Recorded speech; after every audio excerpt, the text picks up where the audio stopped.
Activision presents a smashing blast from the past, Whoop whoop. developed by Vicarious Visions. Hey, there's the Nitro boxes. We haven't seen those yet. Bandicoot. Ah.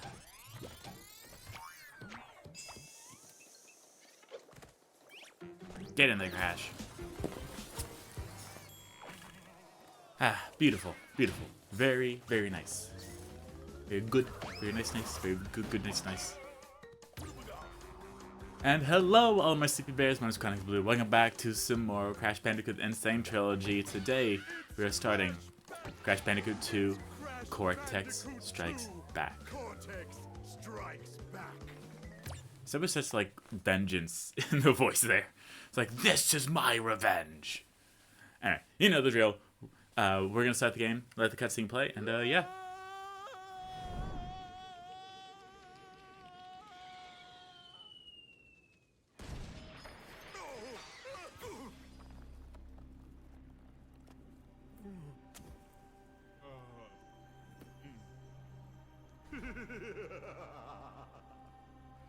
Crystals, of course. No. 1 year later. But Dr. Cortex, to reach full power, we need not only your master crystal, but also the remaining 25 slave crystals from the surface. How do you expect to retrieve them when we don't have any Earthbound operatives left? You fool! Do you think I'm unaware of the situation? If we don't have any friends left on the surface, then we'll need to find an enemy.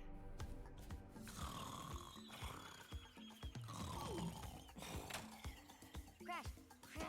Dad! My battery is fried. Make yourself useful, big brother, and bring an extra battery for me. Okay, and welcome here. Look at Coco, isn't she amazing? That is our sister.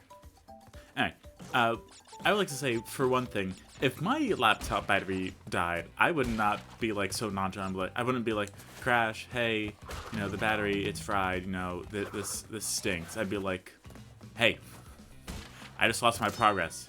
Go get me a battery right now. Alright, so, Crash, as you saw from the first game, very similar. He can jump, he can spin, all that good stuff. You have Aku Aku here, but if we press the circle button, we can dash, which we are going to be making use of a lot. Oh, I missed you, dash button. Oh, how I missed you so. Oh my goodness. Ugh. I felt like I was missing a leg or something like that. I was like, no, where are you? Alright, here's the warp point. You can't go past that, but that's a-okay. Forgot how beautiful this looked. Well, well, well.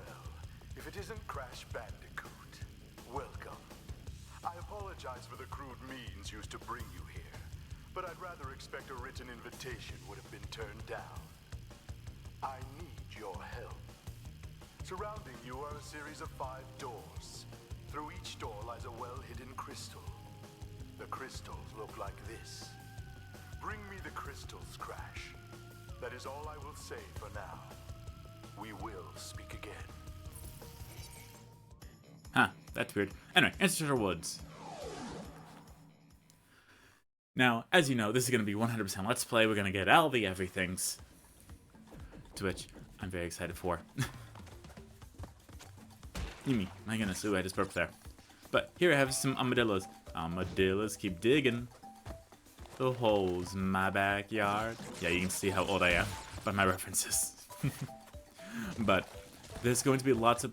I just realized that I messed up. My goodness. I'm a fool. I'm a fool. No, it's only a fool. Right. No, Crash. I said bring me the crystals. Now, get back in there.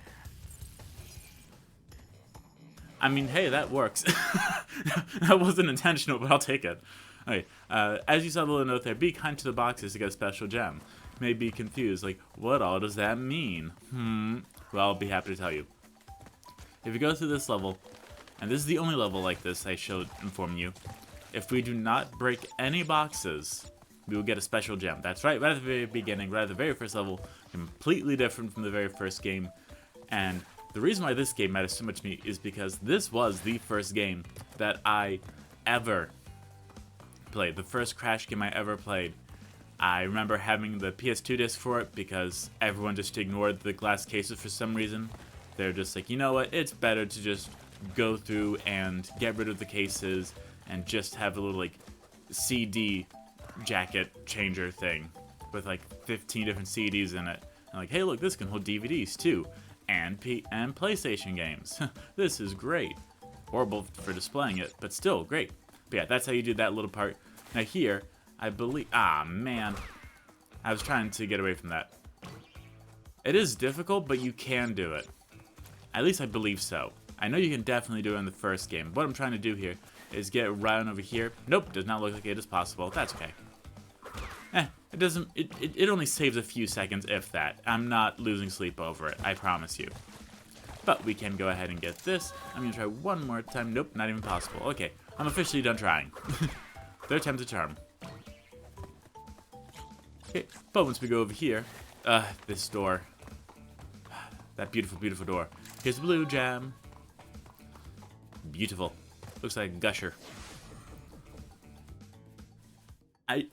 I don't know how I feel about the effects of the warp room. Okay, it's kind of cool, but also kind of not at the same time.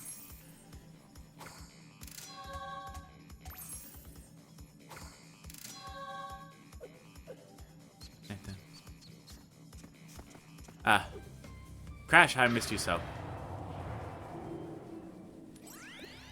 Well done, Crash. I knew I could rely on you. Now listen carefully. These holograms are hard to maintain. During the course of my intellectual pursuits, I have stumbled across a force that threatens to destroy the world.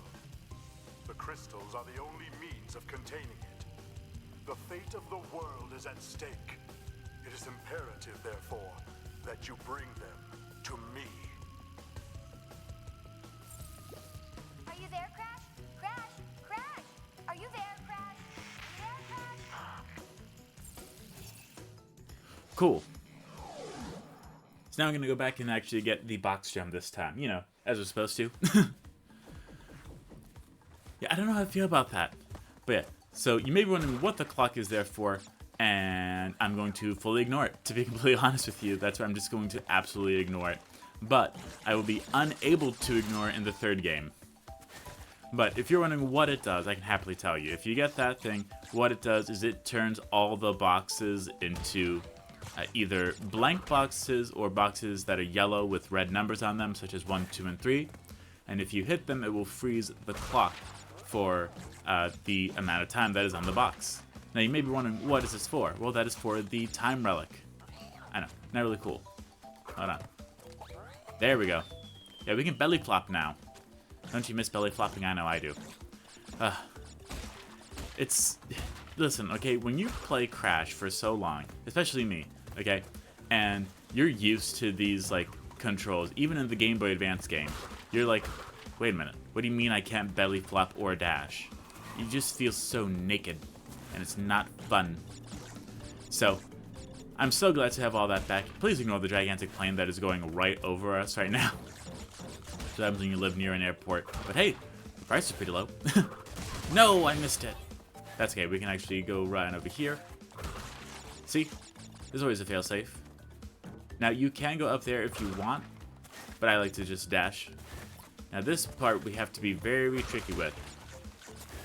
You better be really good at doing the slide dash in order to get up there, because if you just do the simple like jump and jump, then they're going to put their tail end down by the time you actually get over there. And here is this green box. What does it do? This is the nitro crate. What it does is once you hit it, it explodes all the nitro in the level. And let me tell you, it is so nice to have that back. Oh, I missed you so. The words cannot express how happy I am in order to have the nitro crates back. because it really does just help me. Because when you hit it right as you are about to...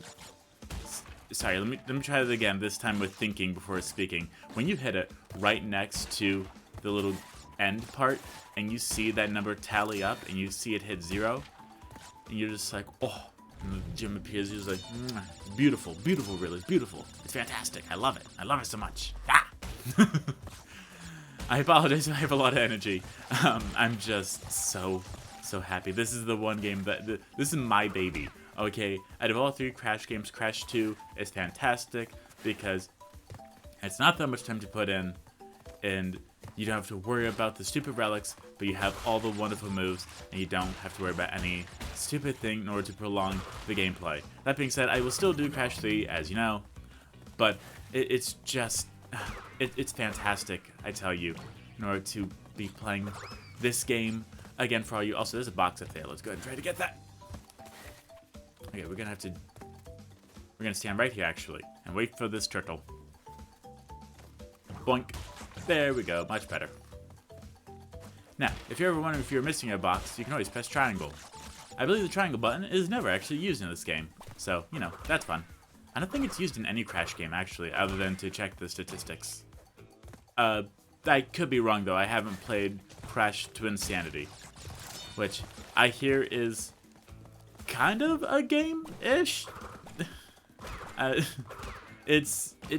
hear that it's a unique one. Wait a minute. Okay. Ooh. I almost lost my cool there. Look at that. Oh. Chills run through my body every single time I hear that little oh. It makes me feel so good. I cannot make it up if I wanted to. I'm so happy. I'm so happy because we got this stuff. Beautiful, beautiful, beautiful, beautiful, beautiful. Hey, Crash, we don't really have time for that. Crash, I once was enough, okay? I don't need it every time. Oh, you gotta be hitting me.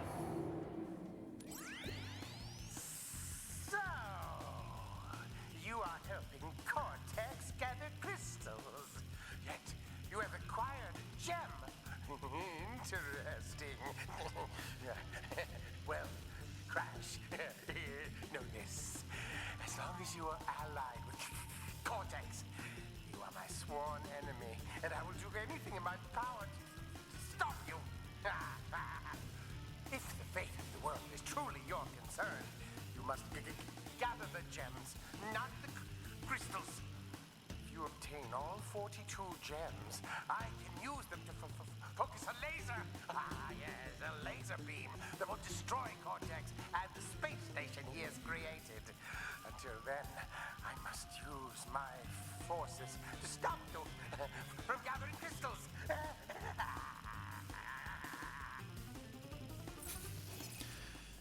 Yeah, I'll admit that was a little worth it. Snow, go! Where do we go? Snow, go. Anyway, so for those of you who don't know, which I'm assuming everyone knows at this point, but okay, I'll take that. So for those of you who don't know, if you've ever had a parent or a relative back in the heyday go and have the PlayStation Underground disc, this was probably the level that you remember playing, because this was the level that was there in the demo disc. And what demo disc is, for those of you who are unaware, a demo disc is a little disc that was sent out with magazines or given away as part of like Burger King toys in order to... It basically just had like a collection of demos on the games where you could play like one stage from Crash, one level from Spyro, you know, one level from Tomb Raider, which honestly that would take you about like 20 minutes. And I'm not saying you personally, I mean like me personally. I'm not great with, will you just go ahead? Thank you. I was waiting for you to do that. But yes, it would have a bunch of different games on it, so that way you could like test it out, see what games you wanted before you went and spent the money on them. And I think that is something that we should definitely bring back. But you can't really do that anymore, unfortunately. And that the reason for that is because with digital games, you can just download the demo, which I gotta be honest, it's been a long time since I've downloaded a demo for a game. Like, I can guarantee it's been quite a hot minute. So, if demos are good, I have no idea, to be honest, but they're there. Oh no, he's there, Crash. Another version of demos would be where they, oh no. And it begins. Another version of demos is where they would give you a time trial, where you had like, I don't know, 5 or 10 minutes, and you would just see the clock at the bottom of the screen ticking, and once it hit 0, that's it. It would send you back to the select, or the file select screen. And, easy there, Crash. We don't need, no. Crash, I've just talked about how you're my favorite game ever. Why are you doing this to me? Well, I shouldn't say favorite game ever, but favorite Crash game definitely.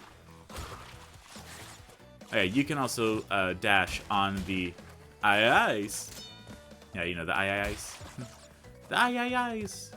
And there we go. Thank you.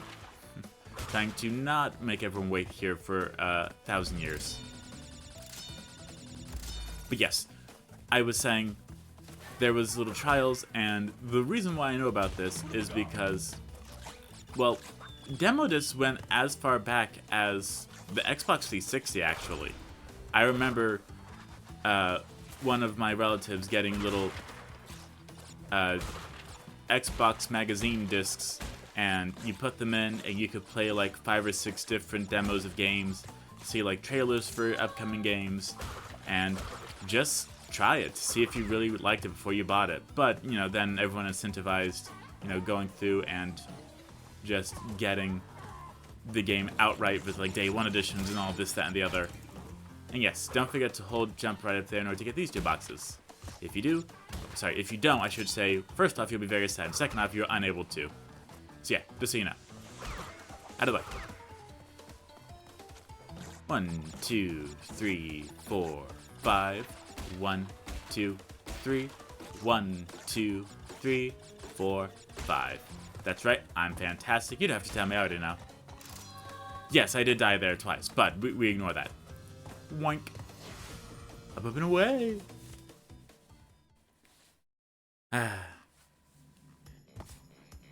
It's just, I love this, okay? It's the aesthetic of it. Okay, I'm glad you did that, Crash. That makes me so happy. Okay, Crash, thank you. We are actually out of time for that. So, I just love this. Like, look at this, okay? You're just, like, surrounded by, like, this entire wall, and it just takes you somewhere. You see, like, the little faint ambient glows, and it just warms my heart, it really does. Now, how do you save? Well, originally, you would go right up here, hit the A button after standing there for, like, 5 seconds, and then be like, doo-doo. But now we just, you know. Yeah, it's boring, I know, but that's kind of what happens. It also takes a bit to save, too. But before we go ahead and do that, before we go ahead and, like, say, you know, whatever, we're done, we're going to go and do Hang 8. The reason for this is because there's a secret gem here. When I say secret, I mean it's very tight, actually. It's not your normal secret gem where you gotta find, like, the path for it. No. What we have to do here is we have to actually do this as fast as possible. I believe it kicks in once we go right here. Yes, so if you see the bottom right corner, you will see that we have a time limit as to how fast we have to beat the level. Which means we're going to be doing a lot of boosting. And I would not suggest hitting a checkpoint, a check mark box, because if you do, then, well, if you die, too bad, so sad. Gonna miss it. Now, you're more than able to go... And it begins. I know I said and it begins like 3 times already, but there's many different parts that begin here. The dying from the ice physics, the missing the platform a little bit, all of it culminates together into the Crash 2 experience. Okay, let me go ahead and get a better bearing on my surroundings here, because it takes a little bit, I'll be honest. It does take a little bit, but once you get through it, like, once you have a few good practice rounds in, you'll be alright, I promise you. I'm gonna go ahead and dash around over here just to try to get away from everything. Please avoid the whirlpools, because they will suck you in, and that is not a fun time for anyone. And just like in all the previous Crash games, Akiwaki does not protect you from falling into pits. I know you're saying that's kind of dumb. Why wouldn't it? Well, supersonic also did not stop you from falling into pits either, so... Sorry. What do you want me to say? Like, I can't really change how games work. Go right through here. To the left now. Okay, cool. Out of my way. Trying to get this gem. Now, if you get here right as it is like 0.1 seconds, if you try to touch the gem at 0.1, too bad. Nothing will happen, and you will actually die. And, sorry, you won't die, but you won't get the gem, and you'll have to die in order to redo it. Now, the reason why I died here is so we can start all the way back from the beginning. We keep our gems that we've already touched, because we're awesome like that. And now we're going to go through and get all the actual boxes. You know, that thing that I say that I'm going to be doing, and try to. But we can still use some of our tactics that we used previously in order to go ahead and keep moving forward. As well as there's going to be some parts, not here specifically, but in similar styled levels, where we're going to have to do some unique jumps and find some secret exits. And that's another reason why I kind of like it, is because this game rewards you for your curiosity. There's going to be parts where you're like, that shouldn't be there. And then you go through and try it, and you're just like, look at that, I was right. And here's this weird thing. And it is fantastic. It really is. Some of them are a little not well placed. Like, some of them are not very made well aware of. Like, hey, you're supposed to do this. So, it can easily be a little annoying. But it's pretty alright here. Now, the part where it's not alright is in the sequel, where they really just blindside you with this stuff, and you're just like, huh? How was I supposed to know that? What? So yeah, that's like this one. It introduces some secret exits. Other than it doesn't, but most of the time here, they do it pretty well, and I really enjoy it. Okay, and now we're gonna. I have no idea what he said, but we're just gonna go with it because I think we still got it right. Yes, we did. Okay, cool. Yeah, once you come back from a bonus round, that does act as a save point, which is fantastic. Now, don't worry, we're going to be okay here. This is just a little area here with a bunch of extra boxes on the side, and don't worry, it is more than 4 or 5 like the previous Crash game. That's right, this is going to... No. That's okay, we can do this. Bonk. Nah. Also, Crash is very fluid here, much to my detriment. Because if I sneeze the wrong way, Crash will absolutely follow where I'm touching. Doink, doink.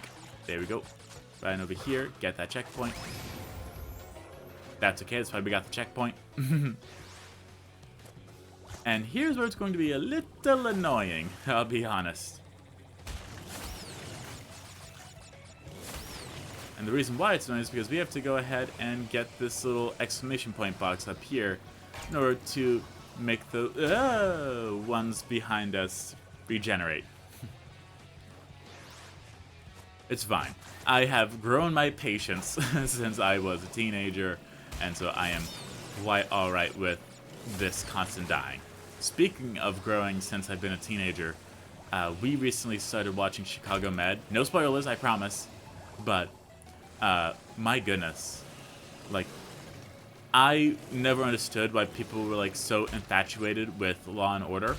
But when you, like, watch this show, like, you watch the first episode, you're like, there's something going on here. And the thing that the executive producer does so well is that they don't tell you what the secret is in the first episode. No, they draw it out. So you're not finding out until, like, the 15th episode. But you get, like, little hints. Little love kernels, if you will. If you know what that's from. First off, thank you. Second off, please let me know if you know where love kernels are from. Third of all, you should really message me because we could be best of friends, especially if you love that show that I just referenced. Anyway,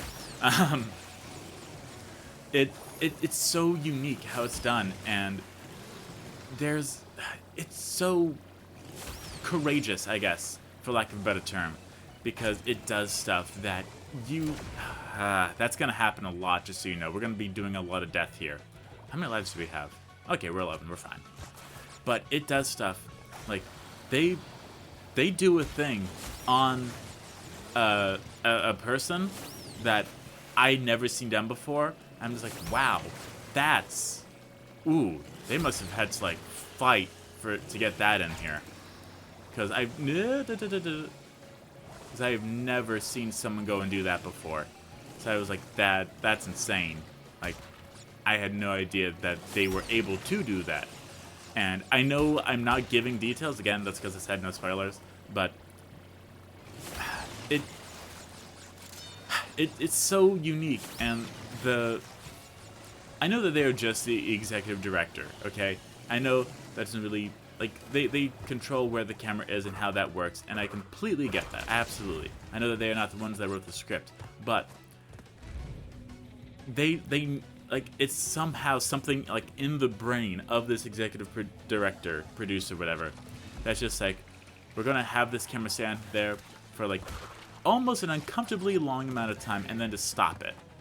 And then just move on to the next thing. But we're going to have it sit there a little bit so you can feel how uncomfortable this moment is. And I was like, my goodness.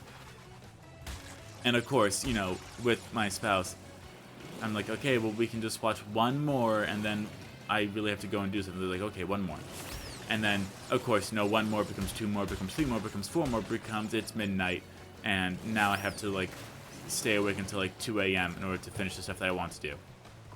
But with all of my bantering and rambling about Chicago Med, we now have the beautiful trio of 2 gems and a crystal, and we're actually at the end of the episode. Yes, I know that we only did 3 levels, but they really flesh out the levels to make it a lot better, I should say. And the levels feel more meaty, which I really like. Also, the checkpoint boxes actually save your boxes, which is something that cannot be said for the very first game if you played it on the original PlayStation 1. 3 crystals. Not bad. I see you are getting the hang of it. I need to conserve power. I will communicate with you again after you retrieve the 5th crystal. Okay. So, thank you all so much for watching. I hope you all enjoyed. I will see you all next time. Bye, my sleepy bears.